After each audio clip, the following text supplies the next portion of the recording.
Thanks to all of you for staying back, uh, being interested in vision transformers. So last time, I basically gave a review of the paper on vision transformers. So vision transformer, as we know, as we discussed last time, is a purely transformer-based architecture for image classification tasks. So if you have forgotten or you were not there last time, don't worry, I'll review it and I'll tell you what you need to know. So while it's a very successful architecture for image classification, it requires pre-training over very large data sets. So for most tasks, it is very time-consuming and resource intensive.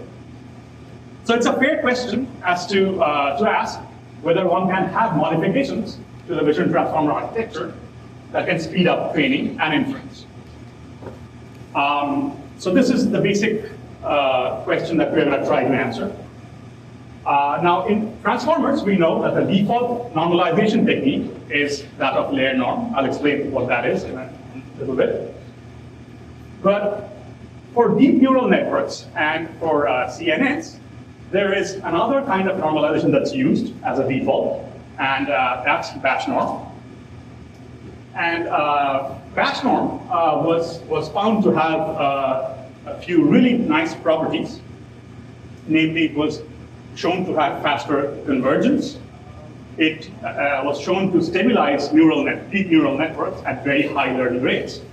And both of these actually ended up speeding up training. Okay? So the basic motivation of whatever I'm going to say in the next 40 minutes or so will be to understand whether integrating batch norm can produce similar effects in a vision transformer. Okay? So I'm basically going to try to integrate batch norm in some meaningful way in the transformer architecture, and we'll test whether that produces effects similar to batch norm in deep neural networks. Any questions on the motivation so far? Good? All right. The hardest part is going from one slide to another. We'll do it. So here's the plan of the talk.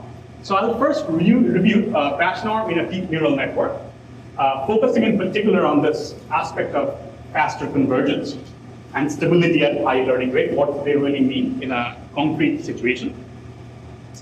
And then I'll introduce a simple variant of the vision transformer with batch norm. I'll call it VIT-BNFFM, where the batch norm is added to the feed-forward network of the encoder. Okay. So with this simple model, I'll train and test the standard VIT, the baseline model, and this new model with otherwise identical architecture and fixed choice of hyperparameters on a very simple data set, the augmented MNIST data set. So I'll add these augmentations, rotations, affine, transformation, random zoom out, and so on. You can add more, but qualitatively this is good enough. And with this training, I'll compare the test accuracies of the two models. In particular, I'll study the effects of the batch norm layers with changing depth of the transformer and learning rate. Okay. So this is where I'm going. Right. Are there any questions? Comments?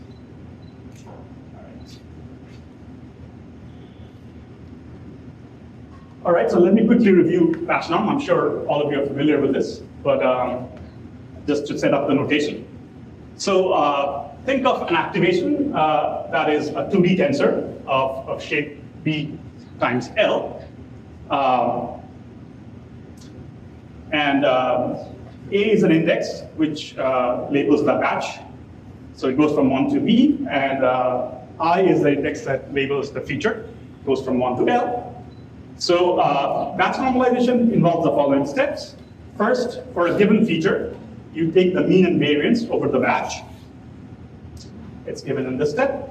Then you normalize your activation with that mean and variance. Epsilon is just a small number to regularize the statistics. And then you shift and rescale, where gamma and beta are trainable parameters.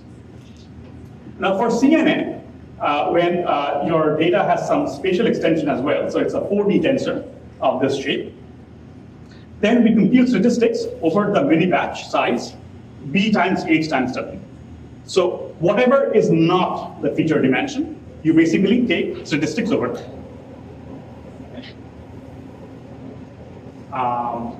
Any questions on this? Good? Yes? So why do you take statistics of what's not? Sorry, what? You shouldn't need to ask for it. Yeah, so if it's a 4D tensor, then you take the mean and the variance over this full mini size, the mini batch. So it's the size is B times H times W. So you basically take mean over, so this step, instead of just taking a sum over A, you take sums over all the other indices which go from H, 1 to H and 1 to W. That was have multiple. Yes, that's correct, yeah. So you take the combined mean of the whole thing. So anything that is not feature is something that you should take mean and variance over. So now let's try to understand the role of this batch norm in a deep neural network, so what it does. So here I have a very simple deep neural network. I have an image, which is, let's say, a 4D tensor of this form. It's flattened to a 2D tensor. So I have kept the batch, and I've flattened the image to a vector. Okay, simple operation. And I feed that 2D tensor to a linear layer, which takes D in as input and D1 as output, and has a sigmoid activation. And so this goes on until the very end, where you have a classification head, a linear layer that basically gives you the logits for the classification heads. So I call the depth of this, I count the depth of this kind of a network by taking off the two layers at the end. Okay, so for this one, the depth is n minus 1. Okay, so this is just a convention. I mean, you can call in minus 1 n if you want, but this just helps in what I'm going to say next. Okay, so now this is your normal deep neural network. Now, if you add a batch norm to this, what do? You simply put a batch norm layer before the activation function, okay, for all the layers. All right, so this I call a DN and BN model. So they are both of depth n minus 1. Okay, is the notation here? So now what I'm going to do is do a little experiment with these two models. So I'll consider two models with the same configuration. They both have depth D, okay, which will be the same for both, and I'll vary D. And they have identical hidden dimensions. So all these D1, D2, D3, they are equal to each other. And I set them to a number, let's say 100. All right. I train and test these two models on the MNIST data set. I choose a learning rate 0.01, a certain batch size, epochs, loss function, and your item optimizer, and I track feature using ML. So this is the set. Okay. Any questions? All right. So this is a very, very simple setup. So now let's look at what happens. So let's say at D equals to 3, what happens? So if you compare the two models, you see that the model with batch normalization does substantially better. Okay, has a faster convergence, and you can see the same thing from the training loss as well. It's a faster convergence. But you might want to know how this behavior varies with depth. Okay, and this is the plot that tells you that. Let me zoom in a little. Okay. So you see that at very small depth, d equals to 1, the model without batch norm actually does a little slightly better. Okay, it starts from a higher up, so it converges slightly better.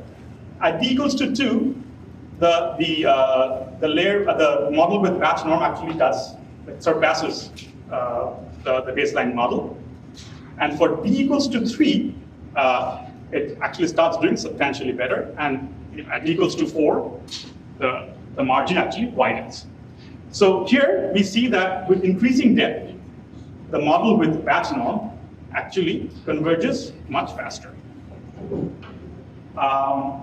Okay, yes. You did that sequentially from top left to bottom right? Yeah.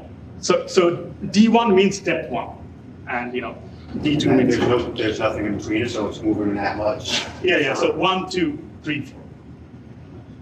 Sorry. So this was the faster convergence claim that usually read in the literature on batch normalization. There's a second claim, which is about the fact that it's more stable at higher learning. So let's see that. So let's jack up the learning rate from 0.01 to 0.1. That's like very high. So you see that the DNN model like collapses, you see. So you can see from the training loss that it's not training at all. It remains the same. It looks like it's like caught up in some minimum. But on the other hand, the DNN BN does perfectly fine. Okay. Now, a more instructive way of looking at it is to basically plot, the two learning rates on the same graph. So let's do that.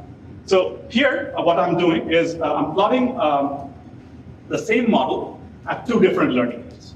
Okay, so this is the DNN, and you see that as you go from 0.01 to 0.1, the training collapses. However, with batch normalization, there's a reduction in the convergence, but the effect is much milder. So this is a significant reminder impact if you include batch normalization. Okay, so this is basically the lesson from deep neural networks. So up to this point, I have not said anything new, basically. I just rephrased things that are already there, known kind of in the deep neural network literature. Okay, but let me pause for questions if there are any. All right. So now I can go into Vision Transformer and try to implement something that uses this lesson that we just learned. So last time we discussed the architecture of a Vision Transformer. So basically it has, sorry, maybe I should pause here for a question. This is like a whole different. Are there any questions about the first part that I discussed? No? Perfect. So there are three main parts to the architecture. One is the embedding layer, which maps the image to a sequence of tokens. The second is the transformer encoder, which implements the self-attention layers. And finally, there is an MLP head, which is a connected neural network that performs the final classification. Okay. So let's just quickly breeze through the different parts. So imagine that you have an image of size, which is a 3D tensor of this shape, HWC, and has batch size B, so the full thing is a 4D tensor. And what the embedding layer is doing is that it's taking this 4D tensor and mapping it into this particular 3D tensor. Okay? So n plus 1 is the total number of tokens, and DE is called the embedding dimension. So this is the dimension of the tokens that is being fed into the transformer encoder. So this happens in two steps. First, you take an image, you break it up into patches, you flatten all the patches. So each flattened patch is called a token. Okay, that's what it means. So you break it up into n tokens. Okay, so here is token 1 through all the way to token n. That's step 1. Step 2 is that you prepend this with a learnable CLS token, because you are doing image classification, and you add positional encoding to each of those tokens. Okay, so that's shown in the next diagram. So this object now has the shape of this. And then this is what goes into the encoder. Any questions on this? Good. So now the transformer encoder is of this form. It has a multi-head attention, and it has a feed-forward network, which is a connected neural network. And each of these sub-modules are preceded by layer norms, which I'll define in a second. And generally, you have multiple layers of this, not one. So this is something that we'll call depth. Okay, so they are stacked up one after another. All right, so layer norm is similar to batch norm, but the statistics that you do is over the features. So remember, for batch norm, you did the statistics on everything that was not the feature. Okay. While here, you do statistics on the feature itself. Okay. So you're taking mean and variance over the DE features. Again, you're normalizing your activation, shifting, and scaling, or with trainable parameters. All right. So now the attention block. This I discussed in detail last time, so I'm not going to go into the details. But basically, it's a nonlinear map that takes a 3D tensor of this form and maps it to another 3D tensor of the same shape. Okay. So there are two main numbers that sort of specify the architecture of the vision transform of the transformer encoder. It's a number of heads, NH, and the dimension of heads. Okay, so this together determine the latent dimension of the encoder of the self-attention block, and the details are here. But ultimately, what you get is a 3D tensor of this shape. Yeah. This package looks so much similar to regular transformer, like a text transformer. Yeah. Is the difference is just the red text? The difference is what? The red text, basically the dimension. Oh, no. This is the normal thing. So this is also not totally normal for any transformer. So this is just I'm just describing the self-attention block, which is true for any transformer that you use anywhere. Yes. Yeah. There's no person intuition that taking these vectors, in this case, the words, you have words that tend to a similar word. But in this case, what does it mean when a pixel attends to a similar pixel? Here the word is replaced by token. So I showed you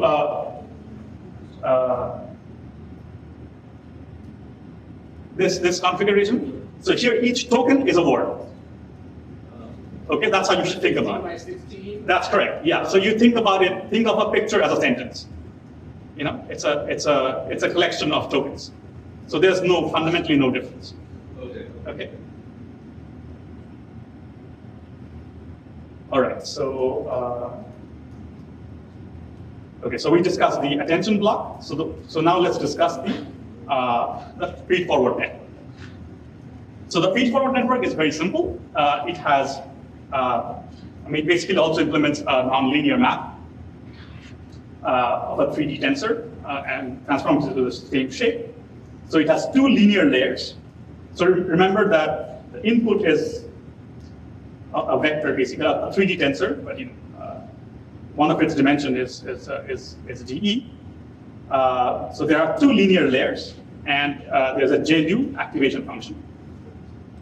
So since this is how the FFN also maps the 3D tensor, the full encoder also does this kind of a map. So it's a nonlinear map of a 3D tensor of some shape with the same shape. Okay. So that's the transformer encoder. And finally, we have the MLP head, which takes the output of the transformer encoder and transforms it into a 2D tensor of this shape. These are the logics. Okay. So that's like a very breezy, recap. So now, okay, I should pause here for questions if there are any. Yeah. How is GLU different than rectified GLU? How said it? The activation function that we used in the previous slide. How is that different from ReLU? It's a different function altogether. Yes. may I ask what the difference is? Yeah, so this is a Gaussian distribution, which is appropriately normalized with things. So I mean, you can also use ReLU if you want. But I mean, for what I'm going to say, that doesn't make much of a difference. But I also use sigmoid in the DNA. So And yeah, I just thought you had a GL for a specific purpose. no, in general, I mean, GLU is actually more. That's a good question, actually. For many tasks, you can actually show that it is more stable, like it adds stability to the neural network part. But for the purpose that I am doing here, you can actually replace it with pretty much anything. Okay, so this is just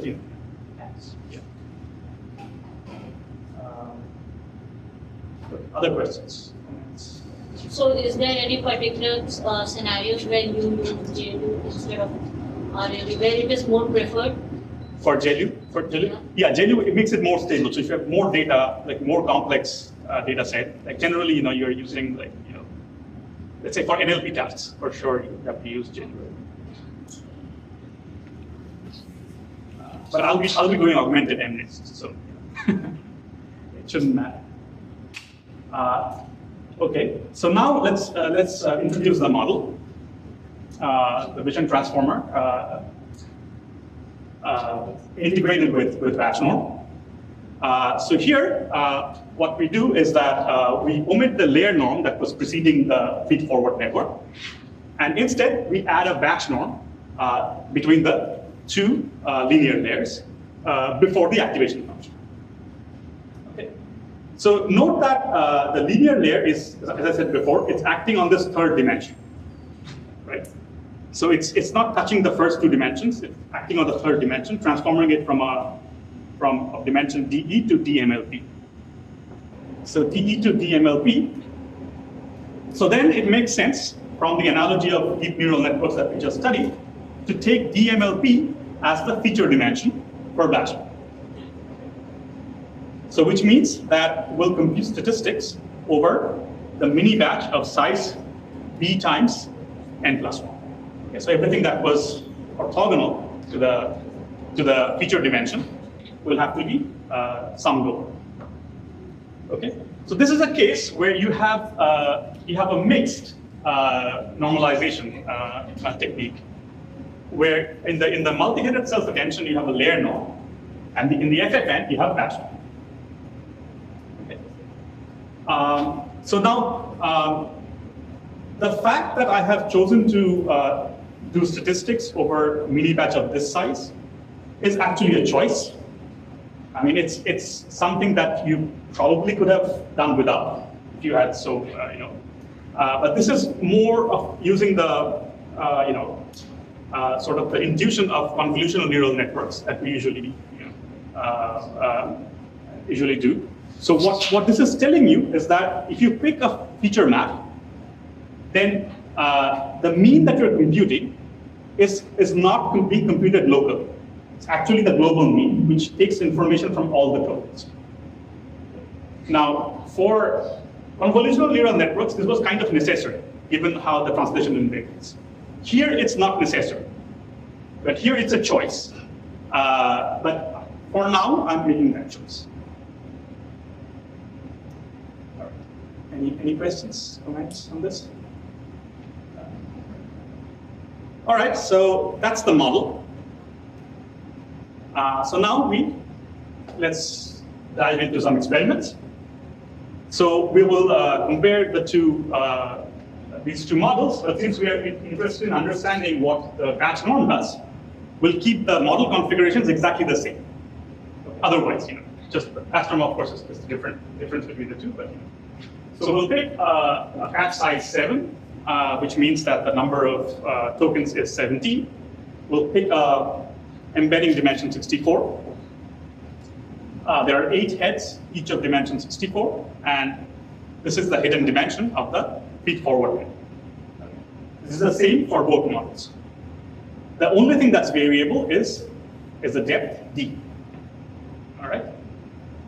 I mean, it's the same d on both sides, of course, but I'm going to tune that in course of the experiment. And finally, the MLP head, it only consists of a single linear layer, so there is no connected neural network, just a linear layer. So those are the two models. Okay, is this clear? So then let's provide the specification for the other ones. So I'll study the system with two different learning rates, these two. The training batch size is still 100. We'll study this for 10 epochs. Everything else remains the same as the deep neural network. And here the idea is to study the effect of varying depth of the transformer at a given learning rate. Okay. So let's look at some curves.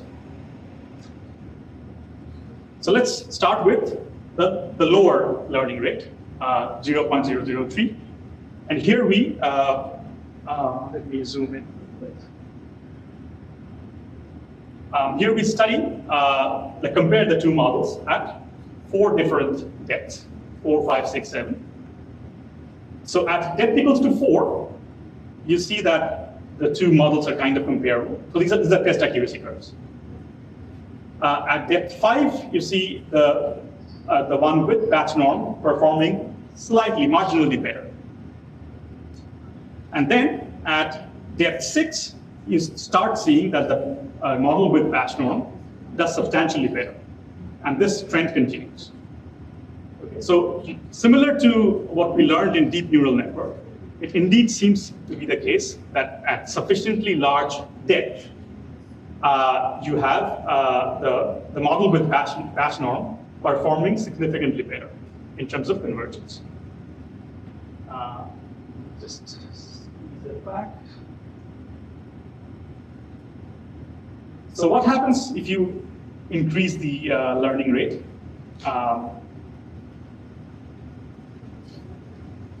So here again, you see for d equals to 1 and d equals to 2, the performance is very much comparable.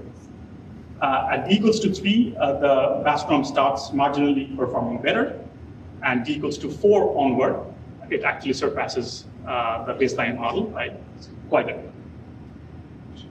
So this is the analog of the faster convergence point. Okay, I should probably stop here. Okay, are these graphs clear? Yeah. Good. All right, so now I found a trick to scroll down. So now what about the other point that we made, namely stability at a higher learning rate? So we went from 0.003 to 0.005. So again, a better way to understand that is to plot both learning rates in the same graph. So on the left-hand column, on your left-hand column, you have VIT, that's the baseline model. And on the right-hand column, you have your the model with batch norm. So you see at, so the blue line denotes the lower learning rate, and the yellow line denotes the one with the higher learning rate. So for d equals to 2, which means depth 2, you see that both graphs suffer a loss in convergence, almost comparing. However, when you look at slightly higher depth, d equals to 3, you see that the drop in VIT is much more significant. And for VIT-BN, it's not as much. And this trend continues if you go to higher depths. So d equals to 4, it's an even more precipitous drop and so on. So this feature of deep neural networks, namely stability and higher convergence at a higher learning rate, is also replicated in the vision transformer at sufficient depth. Any questions on that, perhaps? When you're saying depth, do you mean like layers of training? Yeah, layers of transformers, yes. So basically what I've done is I've studied the effects of introducing batch norm layer inside the feed-forward network of a transformer encoder. And there are two main lessons. Firstly, batch norm allows the model to achieve significantly higher accuracy if the transformer depth is sufficiently large and for some range of hyperparameters. And secondly, VIT with batch norm is much more resilient to higher learning rate if the encoder is sufficiently deep. Now, question is, why does it work? So that's a much more hairy question that is work in progress. So this, like the original batch norm paper basically framed this question in terms of what is known as the internal covariance shift. But it was later shown in other work, in particular by a paper by Santurkar et al., that you can have internal covariance shift and yet batch norm trains perfectly fine. So there are situations where batch norm is training fine, but it does not reduce internal covariance shift. Okay? So the basic point that they made was that what is really happening is batch norm is basically smoothing out the optimization landscape in a certain way, which means it's giving the gradients in the optimization landscape some very nice properties. So it's so that was a paper on deep neural networks, had nothing to do with transformers. So the idea is that something similar is happening, and maybe that will be the topic for a future meeting. All right, I will end with, sorry. There's one more slide. Don't go away. So yeah, so part of the story that I told you is in a little article on towards data science. You can read it if you want. And thanks for your attention.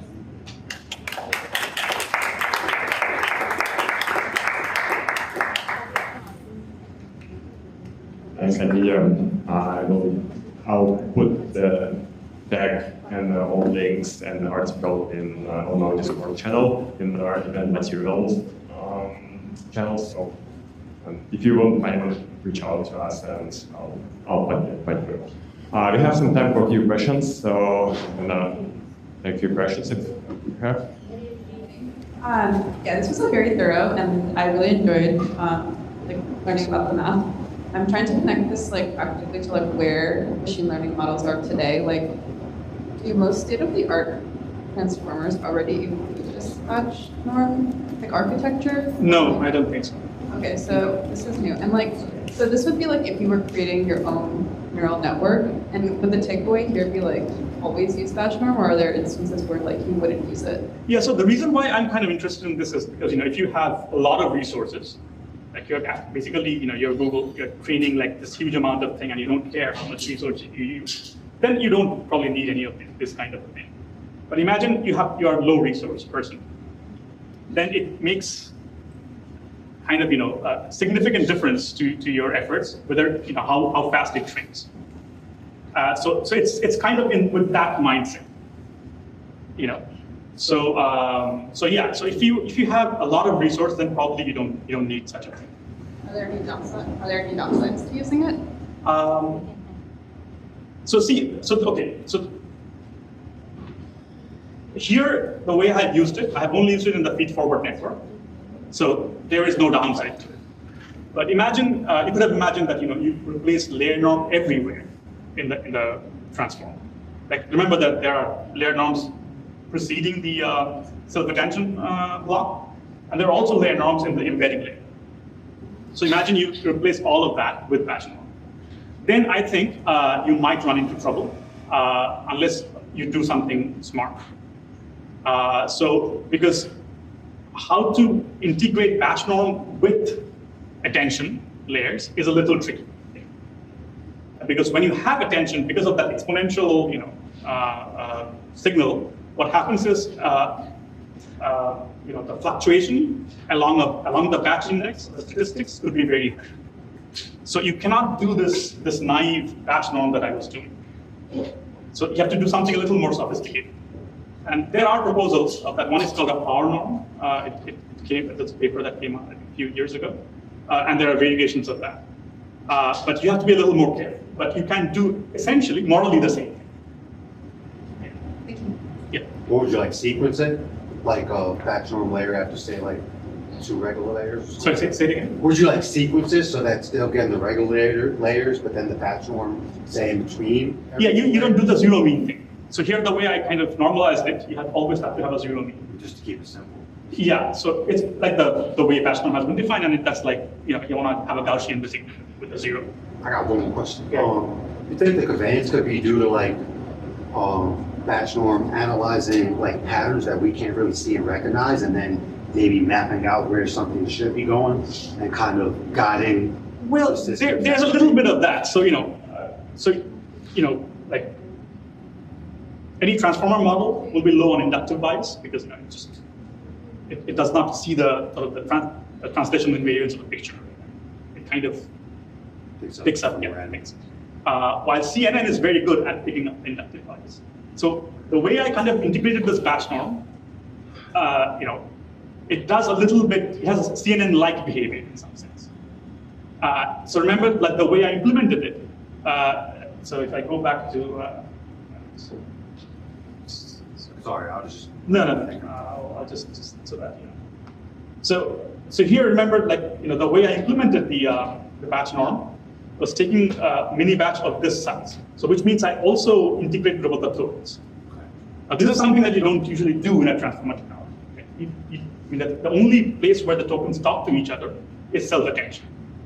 But here, in some sense, the tokens are talking to each other because you're considering a combined mean, which involves all the tokens. So this becomes a little CNN-like. So essentially, it somewhat has an idea of what it's could be before it's even processed, because there's. No. So this is like this property of inductive bias. So this is my little attempt of like putting a little bit of inductive bias in the architecture. So that's all. So it's like, it's not, yeah. But for like, for simple tasks, that could be enough. One comment about their limited and unlimited resources. I think when you have unlimited resources, there is induced demand, supply-induced demand. You will always want to train more and more models, so that and then you'll eventually face in a resource constraint, and then you'll get back to the batch norm eventually. Right. Yeah.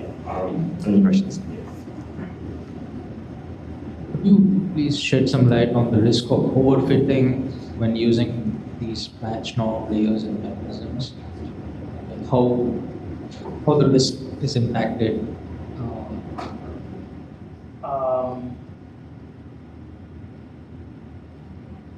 I mean, that you have to I don't have a general answer to that, but I mean, that's something that you have to look at the training and decide whether your model is overfitting or not. For example, if you, for example, use MNIST without image augmentation, you will run into that problem in these models, like almost all of these models. But yeah, I think the more complex data set that you use, the chances of having overfitting reduces. Thank you. Any more questions? Yeah.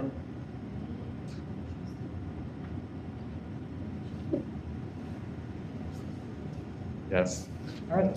Well, good. Thank you very much.